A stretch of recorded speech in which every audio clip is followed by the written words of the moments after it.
C'est bon, bonjour à tous.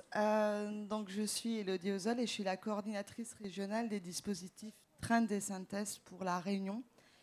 Donc ce sont des dispositifs qui sont mis en place au niveau national par l'Office français des drogues et des tendances addictives, l'OFDT, et portés à la Réunion par le réseau OT. Voilà. Donc je vais vous raconter un petit peu ce dispositif et ce qu'on peut en tirer, en tout cas sur mon territoire réunionnais. Et puis, je vais essayer de faire court pour qu'on puisse vraiment discuter et voir les passerelles qu'on peut faire, bien sûr, avec le territoire mahorais que je connais, mais beaucoup moins, évidemment. On y va. Normalement, j'ai mon petit truc et ça fonctionne super.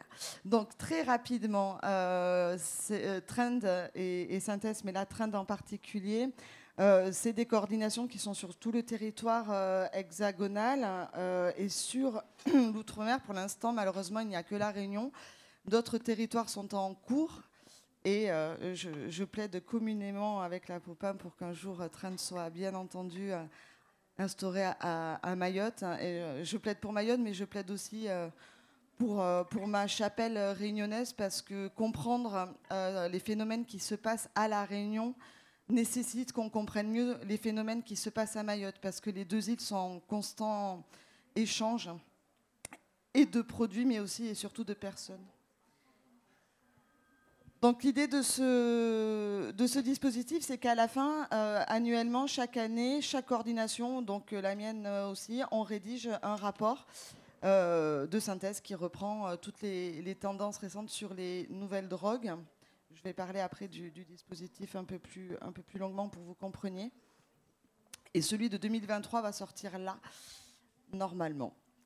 Trend, donc tendance récente et nouvelle drogue, s'appuie sur une méthodologie d'enquête qualitative par entretien et observation pour décrire donc les pratiques et les représentations des usagers. Autant faire se peut.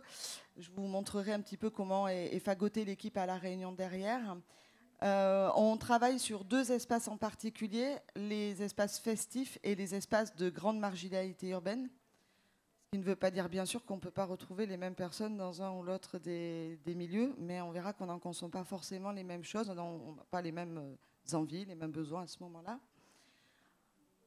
C'est considéré comme des populations qui sont particulièrement consommatrices. Après, ça ne veut absolument pas dire qu'il n'y a que dans ces espaces-là que l'on consomme, évidemment. Mais je rappelle des grands fondamentaux, mais des fois ça fait du bien.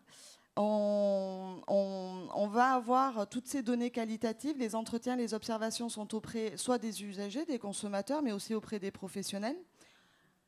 Et puis, on va essayer, comme on va dire n'importe quel dispositif d'étude, d'essayer de croiser avec d'autres sources, qu'elles soient quantitatives ou autres, pour essayer de consolider les analyses qu'on peut en donner et de garder la même méthodologie année après année pour essayer d'avoir justement un effet de comparativité d'une année sur l'autre et de voir s'il y a de nouvelles tendances ou pas justement. Je voudrais juste rappeler, j'ai copié-collé les propos de Marie-Geoffrey Roustide, hein, ce n'est pas des miens, mais auxquels j'adhère, entre autres sur celle-là, qui sont quand même de rappeler les limites des enquêtes, qu'elles soient quantitatives ou qualitatives. Parce que ce que je vais vous raconter après, c'est un peu plus les résultats, mais il y a toujours un effet un peu focus, d'une part, parce que pour étudier les consommateurs de drogue, c'est très compliqué. En tout cas, moi je parle de La Réunion, mais mes collègues coordinateurs des autres sites me rejoindront là-dessus. Et donc en fait, on se base un peu tous, et que ça soit sur les études aussi quantitatives de population, je travaille aussi avec l'ORS par exemple, c'est qu'on va s'appuyer sur les structures de soins, sur les structures où ce sont des personnes qui ont des problématiques avec certains produits. Donc on va recueillir quand même beaucoup de discours ou de données qui sont relatives à des problèmes avec un produit. Donc ça, voilà, il y a quand même un certain biais dans cela, même si ça ne veut pas dire qu'il ne faut pas évidemment s'intéresser à ce public-là, mais en gros, on a tout un champ, et je ne pourrais même pas donner évidemment le quantifier, ce qui serait compliqué puisqu'on n'a pas de données, sur le regard un peu mort qu'on peut avoir sur toute personne qui peut consommer des produits, qu'ils soient licites ou illicites. Hein, ce n'est pas mon propos. et qui n'ont pas de problématique avec ces produits-là. Ça, moi, je ne vais pas forcément les avoir toujours. Je peux les avoir un peu avec Trend, et c'est, je pense, tout l'intérêt aussi, parce qu'on va dans les milieux, on ne va pas parler centre de soins, mais malgré tout, une grande partie, surtout sur les publics précaires, sont dans ces dispositifs-là. Et donc ça a quand même tendance à dramatiser, voire à stigmatiser les populations qu'on étudie et auxquelles on s'intéresse, un petit peu la limite de toute étude. Juste pour aussi rendre hommage à mes collègues et mon équipe à La Réunion, donc je ne suis évidemment pas toute seule, on est 2 sur le dispositif Trend Synthèse, les 2. Synthèse sera d'ailleurs expliquée par Armelle Cross, qui est la pharmacienne du XAPA du réseau T. Vous l'aurez jeudi, donc je ne rentrerai pas du tout sur Synthèse aujourd'hui. Elle s'en occupera très bien elle-même. Moi, je vais vous parler de Trend. Donc moi, voilà, je m'occupe d'animer les groupes focaux, de faire de la veille, et je suis le relais avec l'OFDT. Et je suis un peu l'appui méthodologique pour toute l'équipe qui va travailler sur le terrain. Puisqu'en fait, on est 2. Quand je dis dispositif, on pourrait imaginer qu'on est 20 sur tout le territoire réunionnais à parcourir nos chemins. Moi et Armelle, on est à moins de TP par semaine. C'est juste pour vous donner la dimension du dispositif, mais on doit gérer non pas nous une ville, comme je sais pas, Marseille ou Lyon, nous on doit gérer le territoire réunionnais. Bon. C'est un peu ambitieux, mais on aime les challenges. Donc Armelle est la responsable d'observation sur les milieux urbains et ruraux, et on est aidé et appuyé, et on travaille au quotidien avec Quentin Gorias pour les milieux festifs, qui est le coordinateur de l'effet en fait, qui est un collectif de réduction des risques en milieu festif. Et donc on travaille beaucoup avec lui dès qu'il fait des interventions pour recueillir et avoir aussi soit des observateurs, réussir à avoir des contacts avec des consommateurs, etc., pour pouvoir discuter avec eux. Et toutes ces données, tout ce milieu-là, parce qu'on va travailler avec les observateurs. Les observateurs sont les professionnels en première ligne, on va dire des XAPA, parce qu'il y a XAPA du réseau T, mais aussi d'Addiction France, les CARUD, et bien sûr les usagers, et autres associations, enfin toute personne qui va nous raconter un peu ce qui se passe avec les consommateurs, et puis au maximum, nous, être en contact avec eux pour pouvoir récupérer tout ça. Voilà un peu le dispositif. Et maintenant, La Réunion. C'était juste pour rappeler que de petites données, alors évidemment, on n'a pas la même précarité que Mayotte, mais on a également une précarité très élevée par rapport à l'Hexagone. Et donc, on a un peu ce même bassin social, c'est-à-dire qu'en gros, plus d'un tiers des personnes sont en précarité, mais ça ne veut pas dire que dès qu'on est passé ce tiers-là, les personnes sont aisées et vont très très bien, loin de là. Si 36 personnes sont au niveau du seuil ou sous le seuil de précarité, ça veut dire que le reste ne va pas si bien que ça non plus.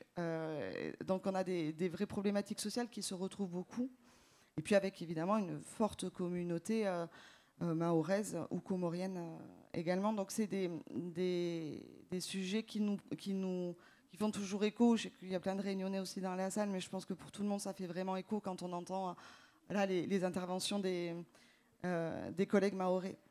Et puis on a aussi, alors c'est pas la même chose qu'à Mayotte, mais ça revient un peu au même, on a une géographie, nous, qui rend les territoires entiers très difficiles d'accès. Donc nous, c'est pas forcément que c'est compliqué d'aller dans des bangas ou quoi. Ce qui est difficile, c'est juste d'y arriver. Mafat, on y va à pied. Et on ne peut pas y aller en voiture. Or, il y a des consommateurs à Mafat, évidemment. Mais comment aller les voir? Comment commencer à avoir un lien de confiance, discuter avec eux? Là, je vous ai mis, on n'est même pas à Mafat. Hein, ça, ce sont des lieux... pour ceux qui connaissent Dodane ou Sillaos. Je vais profiter de mes vacances. Mais c'est pour dire que rien que pour aller à Dodane et aller comprendre ce qui s'y passe, c'est compliqué.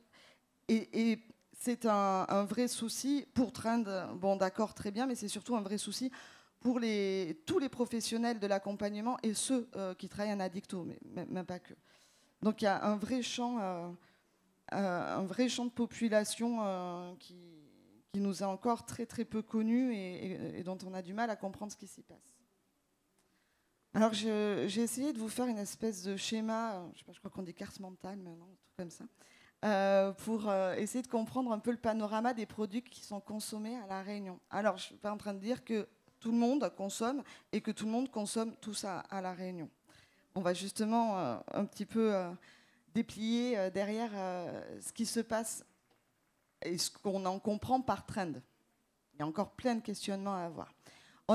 J'ai essayé de mettre en haut un peu le triptyque des produits les plus consommés, les plus anciennement consommés et souvent consommés ensemble. On va le voir. Sont l'alcool. Nous aussi, on a, vous le savez sûrement, une forte problématique avec les consommations d'alcool. Le cannabis, deux cannabis, le Zamal et le skunk, on va le voir, qui sont soit en herbe, soit en résine. Et les médicaments mésusés, le terme vaut ce qu'il vaut, hein, il n'est pas forcément le meilleur d'ailleurs.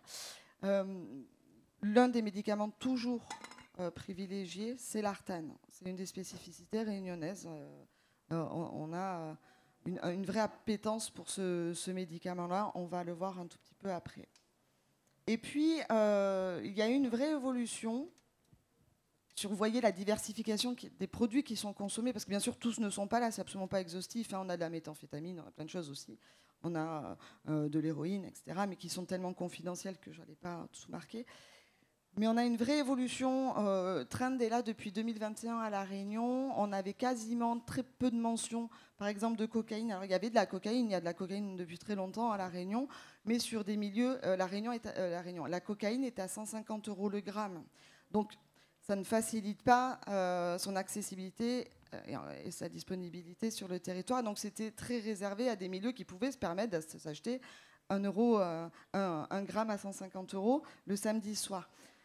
Mais en 4 ans, on a vu vraiment une diffusion de la cocaïne sur des milieux qui jusque-là n'étaient pas des consommateurs, des milieux plus populaires, voire de grande marginalité, puisqu'on les voit dans les squats ou des personnes qui vont dans les boutiques de premier accueil, hein, qui viennent prendre le petit déjeuner, etc., et qui consomment de la cocaïne. Et puis, les milieux festifs se développant, il y a une certaine culture qui s'est mise, et puis les trafics aussi.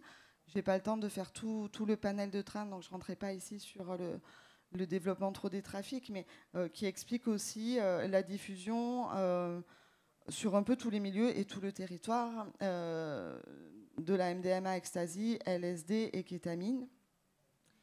On reverra sur la cocaïne, bien sûr, on a aussi un effet du crack, qu'on appelle aussi freebase, mais qui est quand même assez important à veiller à La Réunion.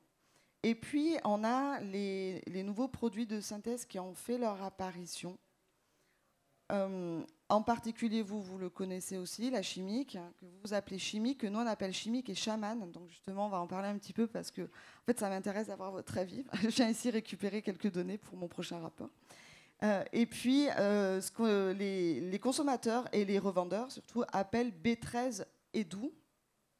Alors, grâce aux collectes en fait, de Synthèse est un dispositif de collecte de produits sur le territoire, mais je fais juste un teaser et vous serez obligés de revenir jeudi pour en entendre parler.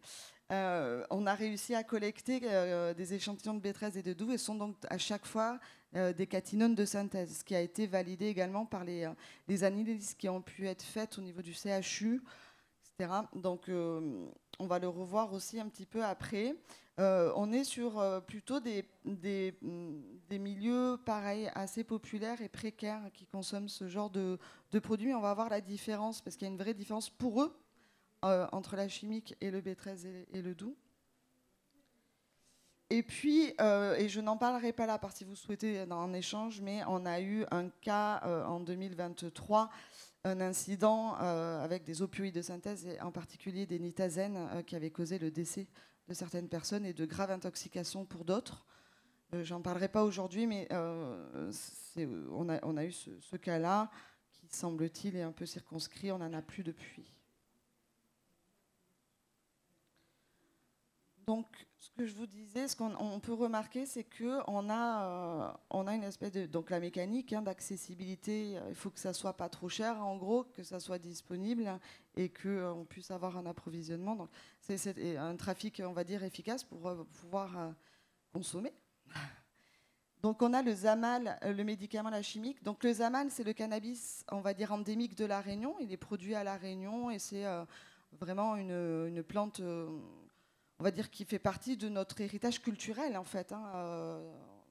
dont les Réunionnais sont plutôt fiers, qu'ils consomment ou pas. Ça fait vraiment partie de notre patrimoine, le Zamal. Et puis on a la skunk, qui est une variété de cannabis qui a été importée, mais qui est produit également localement. Elle n'est pas importée en résine ou en herbe. C'est des graines, en fait, maintenant, elle est là. La grande différence, c'est que le Zamal est souvent plutôt produit en extérieur de manière traditionnelle, dans des champs ou dans notre jardin, ou voilà, on en a un peu dans le parc à poules, etc. Alors que la skunk, alors je ne sais pas exactement pourquoi, est-ce que c'est parce qu'il faut vraiment, ou parce que les premières personnes qui ont commencé à en produire étaient plutôt des métropolitains, ça n'est plus du tout le cas, hein, maintenant c'est complètement c'est tout, enfin, créole aux oreilles. Elle est produite en intérieur, dans des chambres, etc. Elle n'est pas produite en extérieur, donc je ne sais pas si c'est une particularité de la plante, je ne suis pas une spécialiste du cannabis. Donc, on a ça, on a les fameux médicaments et la chimie que vous connaissez, les cannabinoïdes de synthèse que vous appelez chimiques aussi à Mayotte. Et ça a été vraiment, ça s'est vraiment implanté et c'est vraiment un triptyque, en plus de l'alcool, qui est très, très polyconsommé. C'est-à-dire quand on a une personne, en général, elle a ou elle consomme ces produits-là en même temps, régulièrement. Et puis on a donc ce fameux attachement à l'artane très spécifique qui vient de son rapport prix-effet, c'est-à-dire que pour avoir un grain, on dit un grain un comprimé d'artane, on l'a à 5 euros le comprimé, 5 à 6 euros, et ça satisfait en gros les différents besoins de différentes personnes à différents moments. Parce qu'en plus, soit ça va donner le peps et ça permet d'aller travailler, faire du sport par exemple, on a les gens qui prennent là pour ça, ou au contraire, ça va calmer, ça va nous rendre zen, ou on peut également le prendre en effet limite thérapeutique, c'est-à-dire pour baisser son envie de consommer de l'alcool, je prends de l'artane, au moins je consomme moins d'alcool. Voilà. Donc tout ça peut être sur une même personne, hein. On peut avoir une personne qui à un moment donné a envie un peu de se calmer sur l'alcool, prendre de l'artane, mais va en prendre le lendemain parce qu'il veut aller se faire une séance de sport. Et globalement, c'est comme ça que ça se passe. C'est également un produit donc, qui a une grande disponibilité, il y en a partout. Moi je les suis un peu sur les réseaux, et voilà, il y a de l'artane, on en trouve relativement facilement. Enfin, c'est vraiment pas un problème. Et puis il y a cette sécurité qui est induite de son ancienneté. On connaît, moi toutes les personnes en tout cas qui en consomment me disent que les cousins, les oncles, le père, le voisin, on connaît des personnes de confiance qui en consomment, qui peuvent qui nous sécurisent dans notre manière d'en prendre aussi. Et puis bien sûr la stabilité de sa composition, à part pour l'artane marron, c'est-à-dire l'artane de trafic, qui est, comment ça, je n'ai plus le terme, du faux artane en gros, qui est du trafic qui vient de Madagascar. Mais sinon, l'artane qu'on trouve dans la rue, dans le chemin, c'est de l'artane, le vrai, comme ils disent, le bon. Donc on est plutôt rassuré sur sa composition et on n'a pas peur des effets indésirables qu'il pourrait y avoir. Et puis la MD, Exta, cocaïne, LSD, kétamine, tout ce que je vous ai dit, jusque-là, c'était quand même très cher. Diffusé dans des réseaux plus métropolitains et donc plutôt insérés, voire milieux aisés et festifs, qui fréquentaient peu les milieux précarisés ou précaires. Donc on avait vraiment deux mondes de produits. C'est plus trop le cas. Il y a une vraie évolution de cette mécanique depuis à peu près 2 ans. On a en effet un peu de capillarité, entre autres sur la MDMA et la cocaïne, qui se sont vraiment diffusées, comme je vous disais, auprès des publics plus précaires. Parce qu'on a un réseau de trafic qui s'est installé et qui s'est appuyé sur le trafic existant. En gros, on a eu des trafiquants de cocaïne ou de MD, qui sont des fois les mêmes, qui se sont installés sur l'île, ou en tout cas sont venus un petit peu repérer, et ont été voir les revendeurs qui vendaient jusque-là du Zamal, de l'artane, etc. Et les ont intégrés dans des réseaux, mais aussi les ont un peu formés. Et leur a expliqué le principe de la division du travail. Donc on se retrouve avec le même système pyramidal où on va avoir le guetteur, le revendeur, celui qui coupe, le rabatteur, etc. Chacun ne sait pas qui est l'autre. Voilà. On se retrouve avec un peu les mêmes systèmes, en tout cas pour la cocaïne. Mais tout de suite, ça a été plus facile de diffuser puisque les revendeurs qui étaient déjà présents étaient connus des consommateurs, avaient confiance, et donc ils ont développé un peu leur palette d'offres, en plus du Zamal ou de l'Artan ou de la chimique. Et ben maintenant, ils peuvent proposer de la cocaïne ou de la MD. Et on a aussi une consommation du crack qui s'est développée. Alors tout ça reste, quand je dis c'est développé, on est sur des choses quand même très très confidentielles, hein, mais qu'on ne voyait pas. Alors que maintenant on a régulièrement des personnes qui disent avoir à minima expérimenté une fois, ils ont arrêté, ils ont repris, prennent de temps en temps, etc. Mais pour les mêmes raisons qu'on peut connaître sur le crack, c'est moins cher. Et chez nous c'est pas rien parce qu'à 150 € le gramme de cocaïne chlorhydrate en poudre, ça revient moins cher d'acheter du crack et puis les effets sont beaucoup plus importants. Donc tous les bénéfices qu'on peut retrouver ailleurs, on le retrouve évidemment chez les consommateurs à La Réunion. On a aussi, et c'est une spécificité chez nous, une forte prévalence donc, de la polyconso entre l'alcool, le zamal et les médicaments et le fameux paradoxe réunionnais sur l'alcool.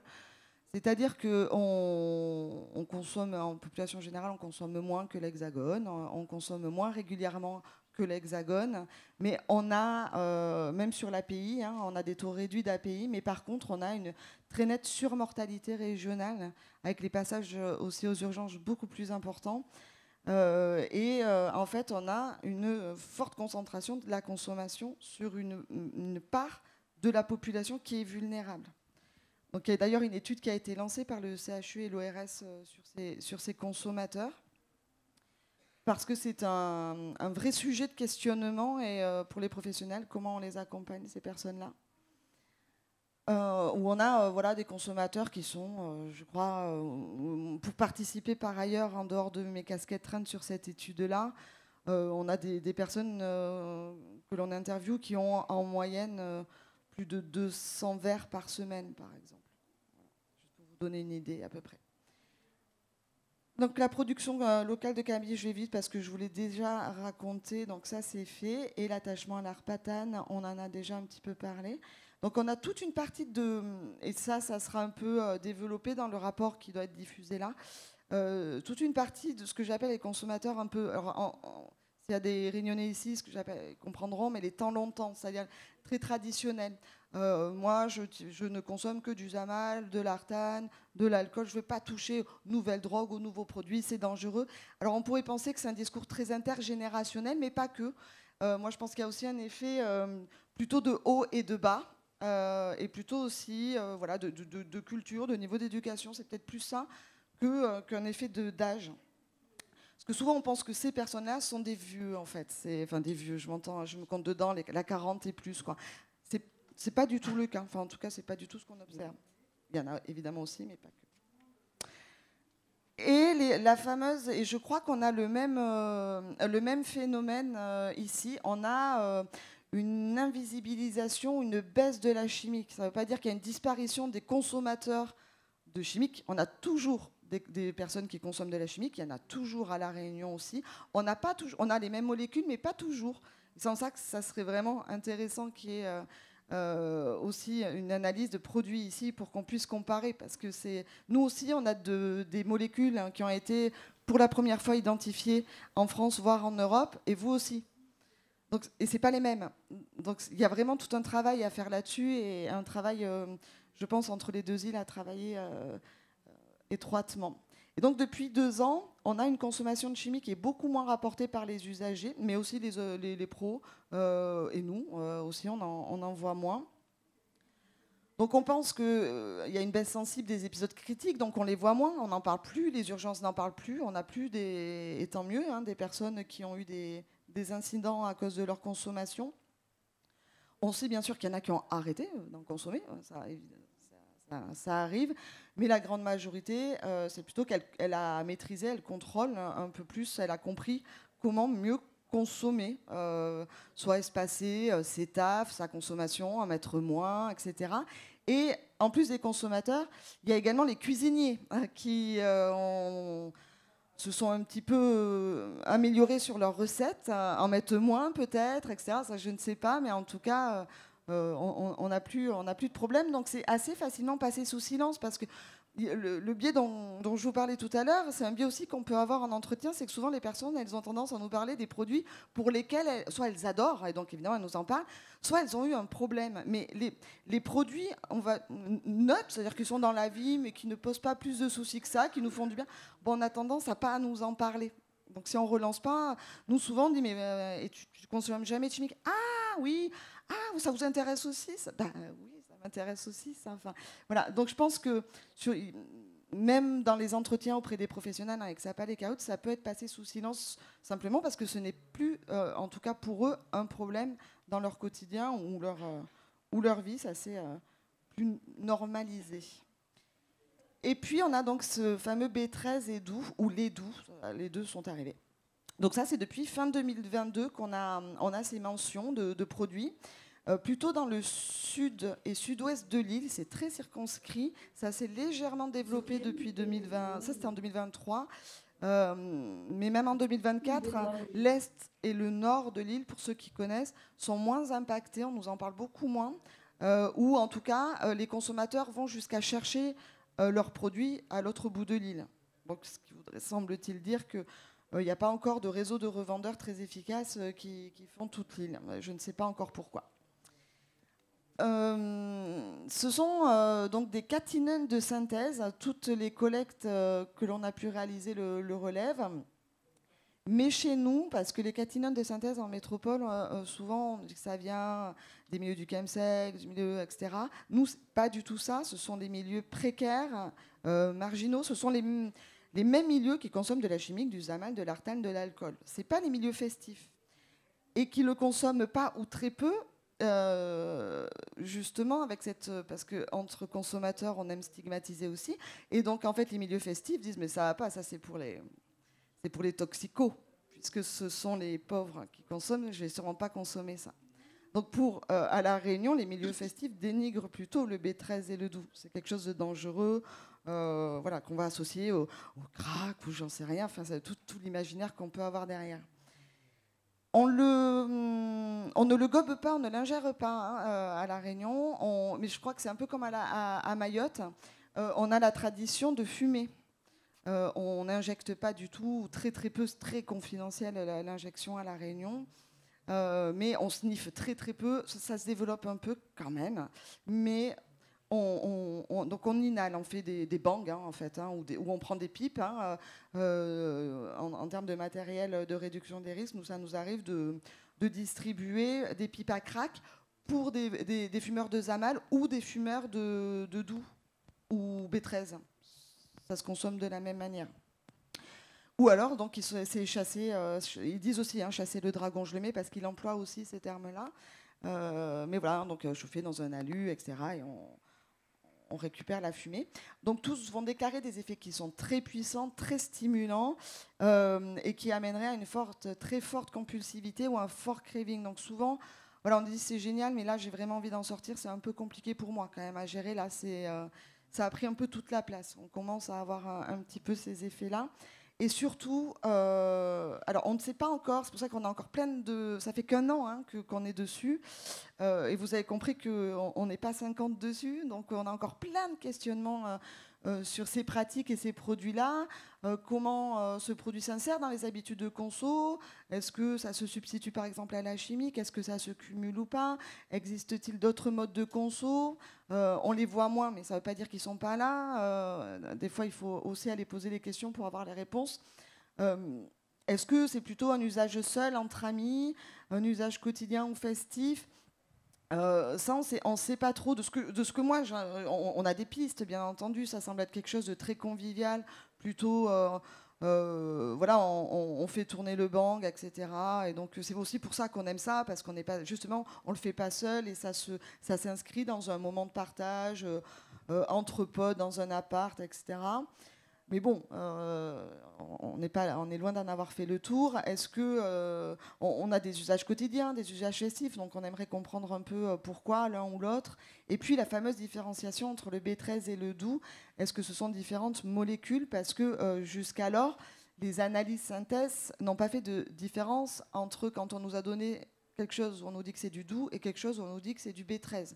Or, on a bien des consommateurs qui consomment les deux en nous disant qu'il y a des effets différents.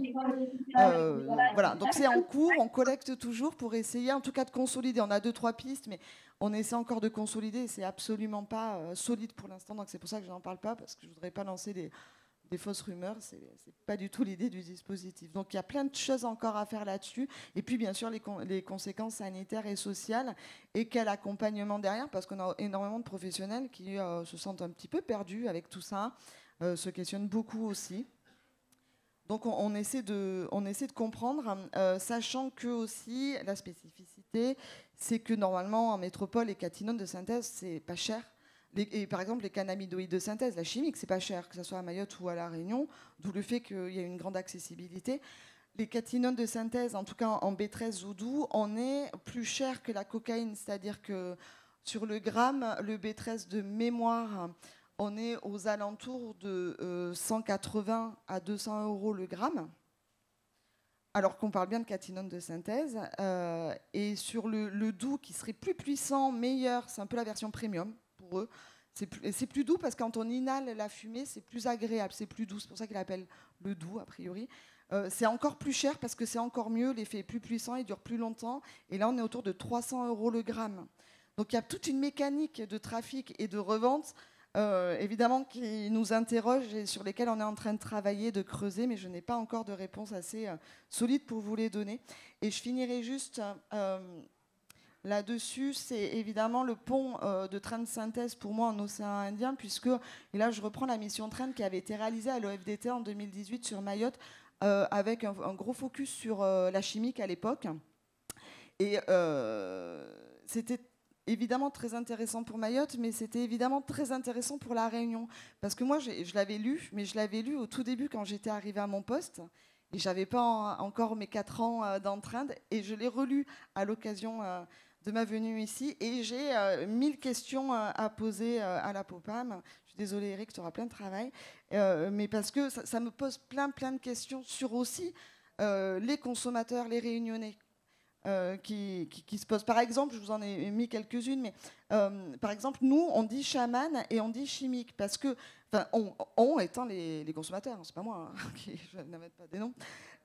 Pourquoi? Parce que la chamane, elle est pas, a priori, elle n'est pas utilisée. Enfin, ici, moi, j'ai pas entendu chaman, en tout cas, c'était pas dans le rapport, mais peut-être qu'il y a des évolutions aussi depuis 2018, d'où l'intérêt vraiment qui est aussi des dispositifs de veille, mais de veille au sens large, d'observatoire au sens large à Mayotte, parce qu'il y a sûrement des évolutions depuis qui se sont faits. Mais nous, par exemple, la chamane, c'est pour la version dite sécure à La Réunion. Et alors, une fois n'est pas coutume, les Mahorais sont gage de confiance sur cette cuisine-là à La Réunion. Il y a un fort racisme anti-mahorais, vous le savez, les amis mahorais ici à La Réunion, qu'on accuse un peu de tous les maux, et les Comoriens également, mais pas sur la chamane. Le mahorais, le spécialiste de la préparation de ce produit, donc on met en gros du produit dans de l'alcool, on dilue, on met sur du tabac, vous connaissez par cœur maintenant ici aussi. Et donc, les Réunionnais préfèrent acheter à des Mahorais la chamane parce que c'est pas toxique. On aura l'effet désiré. Alors que la chimique, c'est la version préparée par des Réunionnais. Et le Réunionnais, lui, il ferait quelque chose d'assez artificiel. Il y mettrait plein de trucs dedans. Alors nous, on parle de poudre de peau d'échappement, d'anesthésiant pour chevaux. Je crois qu'on a les mêmes trucs que vous, hein, voilà, les mêmes. Alors ça n'a jamais été validé par aucune collecte. Et je crois que Chasse-Marée pour ici a dit pareil. Donc on est plus dans la rumeur, mais bon, c'est toujours pareil. Hein, qui dit nouveau phénomène, il y a toutes les peurs qui arrivent derrière. Je suis pas... Je ne vais pas vous faire 20 minutes là-dessus, mais voilà, c'est les mêmes mécaniques qui se mettent en place, donc on préfère acheter à des Mahorais plutôt qu'à des Réunionnais. Mais bon, ça n'empêche pas d'acheter quand même. Et puis on a des préparations, j'ai vu spécifiquement mahoraises qui sont investiguées, je pense à La Réunion. Le pétrole comme solvant, chez nous, ça n'est jamais ressorti. Donc c'est des choses à creuser. Pourquoi on ne le fait pas? Ou pourquoi peut-être que ça se fait, mais qu'on n'a pas posé les questions. Mais maintenant que j'ai ce genre d'éléments, eh ben, ça me permettra de l'avoir dans ma tête et d'aller creuser, parce que des fois, encore une fois, il suffit de poser la question, d'utiliser du thym ou de la mélisse. Je trouve ça génial. Nous, on l'utilise. Enfin, en tout cas, on n'en a jamais parlé. Alors, on a du thym, on a plein de super plantes, nous aussi, à La Réunion. Donc, pourquoi on ne l'utilise pas? Voilà, c'est des questions qu'on pourrait se poser. Et je crois que j'ai terminé, c'est pour ça que c'est tout.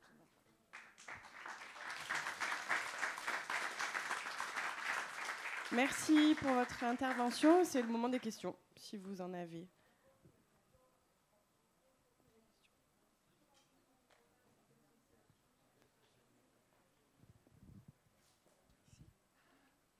Non, c'est une vraie question. J'avais une question sur, plutôt du coup pour les gens en festif, sur leur connaissance des services des carrures d'Aix-Saba, parce que j'imagine que les gens que vous voyez dans les services directement, ils les connaissent. Mais est-ce que les gens en festif ont des données sur est-ce qu'ils connaissent, est-ce qu'ils fréquentent Ouais, c'est vrai que j'ai moins accès aujourd'hui sur les milieux festifs. Alors, dans les interventions, mais Quentin, sûrement à l'écoute en visio, pourra rebondir si besoin ou m'engueuler si je dis des bêtises. Ils connaissent moins l'existence des XAPA et du CARUD, puisqu'on n'a qu'un seul CARUD, nous aussi, à La Réunion. Mais justement, depuis l'existence du collectif, de l'effet en fait, qui intervient vraiment quasiment tous les week-ends, ça s'est vachement diffusé, en fait, qu'il y a des structures qui sont là, et en particulier CARUD. Venez, on a du matériel, mais on peut aussi discuter. Et en fait, il y en a plein qui découvraient. Il y avait toute cette partie-là, mais en fonction des milieux festifs. Si tu vas dans les fris avec des orgas qui sont des vieux de la vieille de la métropole, bah, ils viennent avec leur son, mais ils viennent aussi avec leur culture et leur expérience. Donc en fait, ça se diffuse. Hein, ouais, tu sais, il doit y avoir des XAPA ici, il doit y avoir des carus, il doit y avoir des trucs. Donc il y a quand même un peu de ça. Mais c'est pas si connu que ça, quoi. Non, c'est pas si connu que ça, encore. Oui, mais merci Elodie, je prendrai le temps de discuter avec toi.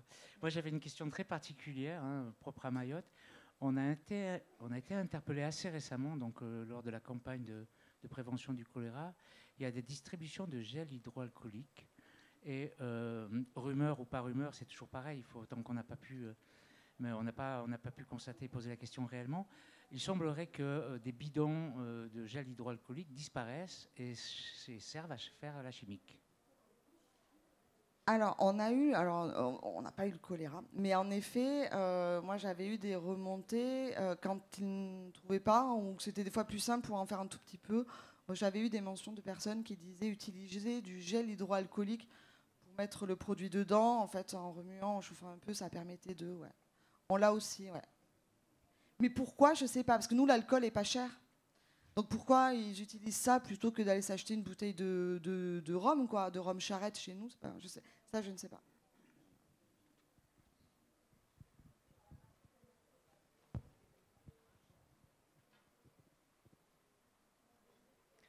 D'autres questions?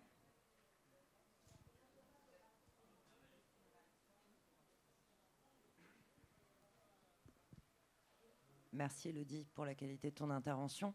Juste, alors il est vrai que quand on est dans le milieu, ça parle beaucoup et j'imagine bien les réactions des uns ou des autres quand on est moins familier avec les substances que tu as décrites, les usages. Et je voudrais juste saluer le fait que tu aies pu mettre l'accent sur ces usages qui ne sont pas toujours en situation d'addiction, loin de là, mais bien d'une rencontre avec des substances qui sont présentes. Pour avoir, il y a 2 ans, si ma mémoire est bonne, était présente sur du festif aux côtés de la Popam, donc plutôt dans un public métro. Effectivement, les usages étaient là, avec une méconnaissance aussi de ces usages, et d'où l'importance d'avoir aussi une veille, parce que cette perméabilité des produits, des liens qui se font, que ce soit ce que tu identifiais entre Mayotte, La Réunion, mais aussi la métropole, l'Hexagone d'ailleurs, pardon, je reviens bien juste sur l'Hexagone. Et je pense que c'est extrêmement important d'attraper aussi le fait qu'il y ait une évolution des substances en permanence. On a eu tout à l'heure M. Papa qui parlait de la chicha et de la place qu'a pris la chicha.